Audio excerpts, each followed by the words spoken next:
Well, the first question is about ethics, and it's about what I think should Kelly take a job or not in a company that's creating weapons, chemical weapons, and it says it's like not prohibited, but she says that she doesn't really want to work there. So, if we are talking about like moral realism and we state that the creation of weapon is bad, she should not take the job because even though it's gonna help to provide her family, it's something that is not good. It's bad. So she should never take that job. And another point of view that we can analyze is the utilitarianism. If we state that her family is her group, she should take it because it will benefit the greatest, well, the greatest for her group. But when we talk about like the society as a total, as a group, she should not take it because it won't be beneficial at all to the society. We don't know where these chemical weapons may be used. I really don't believe Chloe should take the job, but it really depends. Like it says that Kelly's spouse makes like a modest salary, so if they can provide for a little bit while Kelly look for another job, I think she should let that offer go, but it won't really make a difference because there's someone else already there for take the offer. So in that case, I believe then maybe she should take it, but going against her code is the thing that I don't believe she should do. The next question is about John Rawls' concept of the veil of ignorance.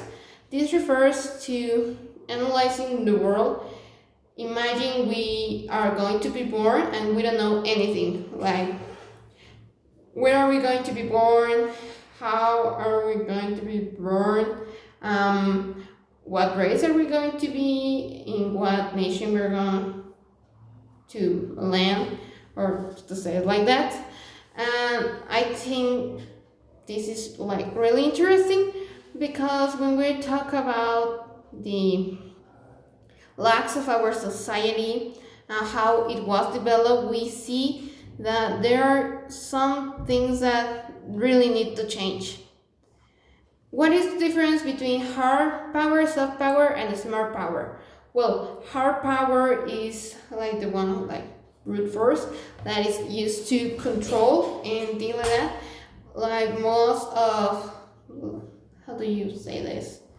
Most of governments that are like dictators are the ones that use this power the most. The soft power is more about like collaboration, working together to meet an end.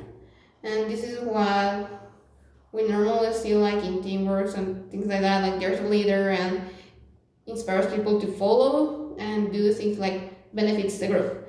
And lastly, the smart power is like the combination of both, that you know when to use which one. It's like when you say like a nation should not start a war but should be prepared for one.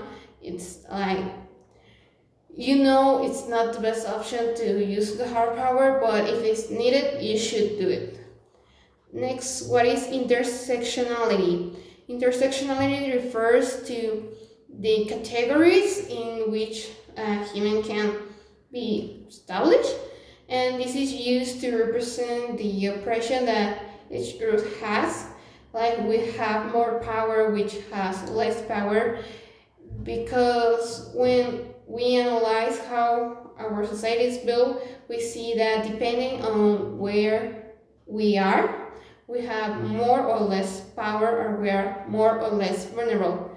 The ones that are less vulnerable and has more power are like the white cis men that are heterosexual, has like a lot of money, properties and things like that.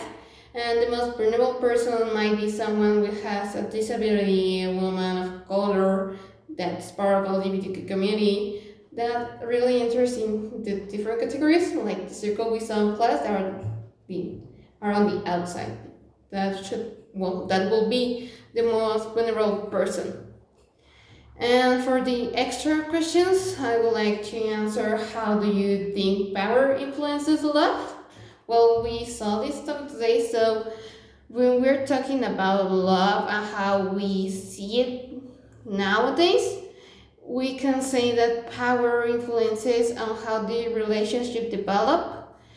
For example, in this case, it's more common that men are the ones that have the power, because when we talk about being vulnerable and expressing emotions, are the ones that say more, and the men are the ones that keep it. And that things gives them power because they are not being vulnerable, they are not showing like their weakness. So this gives like a sensation of having like the upper hand, you know? And I also could say that power also influences how we see love nowadays. For example, like economics or things like that, that it's something that we commonly see that someone is the one that brings the money, and so it has the power. And another example, maybe in decisions, there tend to be like couples that only one decides what to do or what should the other do, and that's how power influences love. Actually, power influences like in everything around us. It's just that we don't really see it. It may also apply when giving like presents or things like that. It's like our reward. So I don't know. You could say also that